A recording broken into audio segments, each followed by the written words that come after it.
जिस कांग्रेस ने सत्ता के लालच में सरेआम लोकतंत्र का गला घोंट दिया था, जिस कांग्रेस ने दर्जनों बार लोकतांत्रिक तरीके से चुन करके आई सरकारों को रातों रात भंग कर दी थी,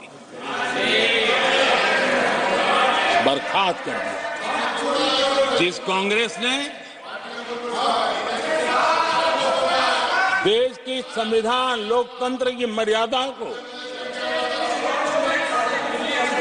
जेल के सलाखों के पीछे बंद कर दिया था, जिस कांग्रेस ने अखबारों पर ताले लगाने तक की कोशिश की थी, आवाज, जो कांग्रेस देश को तोड़ने के नैरेटिव घड़ना का नया शौक उनको पैदा हुआ, इतना तोड़ा कम नहीं है, अब उत्तर दक्षिण को तोड़ने के लिए बयान दिए जा रहे हैं।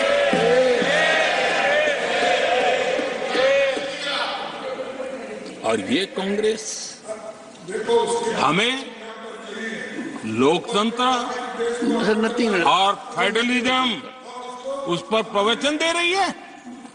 आदरणीय सभापति जी, जिस कांग्रेस ने और भाषा के नाम पर देश को बांटने में कोई कसर नहीं छोड़ी, जिस कांग्रेस ने आतंकवाद और अलगाववाद को अपने हित में पनपने दिया, जिस कांग्रेस ने नॉर्थ ईस्ट को हिंसा, अलगाव और पिछड़ेपन में धकेल दिया, जिस कांग्रेस के राज में नक्सलवाद के लिए देश के लिए एक बहुत बड़ी चुनौती बनाकर के छोड़ दिया, जिस कांग्रेस ने देश की बहुत बड़ी जमीन दुश्मनों के हवाले कर दी, जिस कांग्रेस ने देश की सेनाओं का आधुनिकीकरण होने से रोक दिया, वो आज हमें राष्ट्रीय सुरक्षा और आंतरिक सुरक्षा के लिए भाषण दे रहे हैं। जिस कांग्रेस ने आजादी के बाद से ही कंफ्यूज रही, उनको उद्योग जरूरी है कि खेती जरूरी है, उसी कंफ्यूजन में गुजारा किया। जो कांग्रेस तय नहीं कर पाई कि नेशनलाइजेशन करना है कि प्राइवेटाइजेशन करना है, उलझती रही। जो कांग्रेस 10 वर्ष में 12 नंबर से 11 नंबर पर आर्थिक व्यवस्था ले आ पाई, 10 साल में 12 से 11 नंबर, और आप 12 से 11 आने में बहुत मेहनत नहीं पड़ती है, जैसे जैसे आगे बढ़ते हैं तो मेहनत और बढ़ती है। हम 10 साल में 5 नंबर पे ले आए,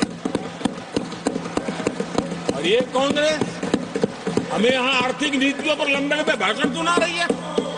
आदरणीय सभापति जी, जिस कांग्रेस ने ओबीसी को पूरी तरह आरक्षण नहीं दिया, जिसने सामान्य वर्ग के गरीबों को कभी आरक्षण नहीं दिया, जिसने बाबा साहब के बजाय बाबा साहब को भारत रत्न देने योग्य नहीं माना, अपने ही परिवार को भारत रत्न देते रहे, जिस कांग्रेस ने देश की गली सड़कों चौक चौराहे पर अपने ही परिवार के नाम के पाठ जड़ दिए हैं, वो हमें उपदेश दे रहे हैं,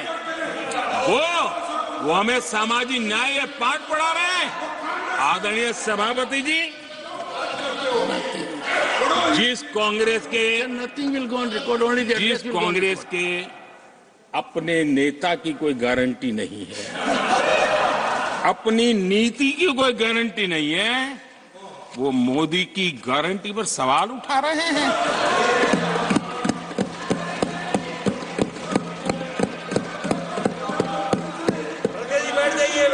आदरणीय सभापति जी,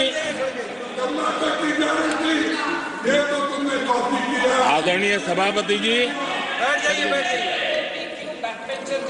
यहां एक शिकायत थी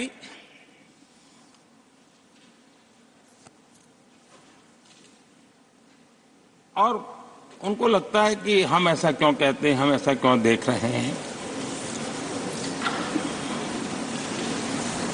देश और दुनिया उनके 10 साल के कार्यकाल को ऐसे क्यों देखती थी?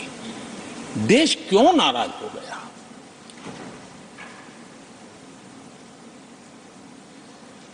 इतना गुस्सा देश को क्यों आया? आदरणीय सभापति जी, हमारे कहने से सब नहीं हुआ है। खुद के कर्मों के फल और अब तो सामने रहते हैं, वो कोई दूसरे जन्म में नहीं होते हैं, इसी जन्म में। आदरणीय सभापति जी, कुछ हम किसी को बुरा नहीं कहते, हमें क्यों कहना चाहिए? जब उन्हीं को लोगों ने बहुत कुछ कहा हो तो मुझे क्या कहने की जरूरत है?